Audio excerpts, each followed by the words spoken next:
Good morning everyone. मैं आज आप सबके लिए रदरफोर्ड का परमाणु मॉडल लेके आया हूँ। चलिए इसे देखेंगे, रदरफोर्ड का परमाणु मॉडल क्या था और इसे समझेंगे। तो सबसे पहले आप इनको देखिए, ये है रदरफोर्ड साहब, देख पा रहे हैं। इनका जन्म हुआ था 1871 ईस्वी में, 30 अगस्त 1871 ईस्वी में स्प्रिंग ग्रोव में हुआ था।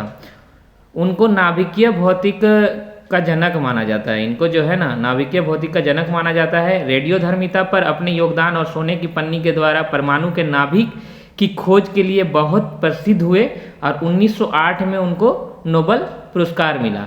तो वही सोने की पन्नी का जो एक्सपेरिमेंट था, जिसके द्वारा ये इनको बहुत ज़्यादा ख्याति मिली थी, प्रसिद्ध हुए थे, उसी को आज हम डिस्कस करेंगे, जिन्हें रदरफोर्ड का परमाणु मॉडल के रूप में जिसे जाना जाता है। चलिए, इनका प्रयोग था, रदरफोर्ड ने सोने की पतली पन्नी पर अल्फा कण डाले, चारों ओर स्क्रीन लगाई गई ताकि कणों का मार्ग देखा जा सके। देखिए, एक सोने की परत है, सामने से किरण मारी जा रही है। अब इसमें जो हुआ क्या, प्रयोग का परिणाम क्या आया? अधिकांश कण सीधे निकल गए, सबसे पहला परिणाम यही था। इसमें पता चला कि परमाणु का अधिकांश भाग खाली है, कुछ कण थोड़े मुड़ गए, मतलब परमाणु में धनात्मक आवेशित भाग मौजूद है, बहुत कम कण वापस लौट आए।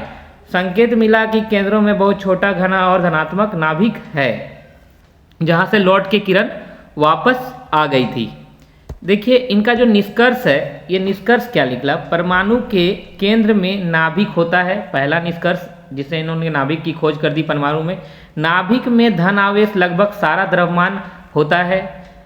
इलेक्ट्रॉन नाभिक के चारों ओर घूमता है। परमाणु का अधिकतर भाग क्या होता है? खाली होता है। इनकी कमियां क्या रही? इलेक्ट्रॉन घूमते समय ऊर्जा खोकर नाभिक में गिर जाने चाहिए, लेकिन ऐसा नहीं होता है। मॉडल परमाणु की स्थिरता नहीं समझा पाया, यही इनकी कमियां रही। इन्होंने परमाणु के नाभिक को तो खोज दिया, लेकिन जो इलेक्ट्रॉन इन्होंने बताया कि नाभिक के चारों ओर गति करते हैं, तो ऐसे में तो इलेक्ट्रॉन गति करते करते नाभिक में जाके गिर जाने चाहिए, और ऐसे में मॉडल, जो परमाणु का मॉडल है, वो स्थिर नहीं समझा पाए, जिनसे इनका मॉडल फेल हो गया। लेकिन इन्होंने बहुत हद तक सारी समस्याओं को दूर कर दिया था। चलिए, धन्यवाद। यही था इनका मॉडल।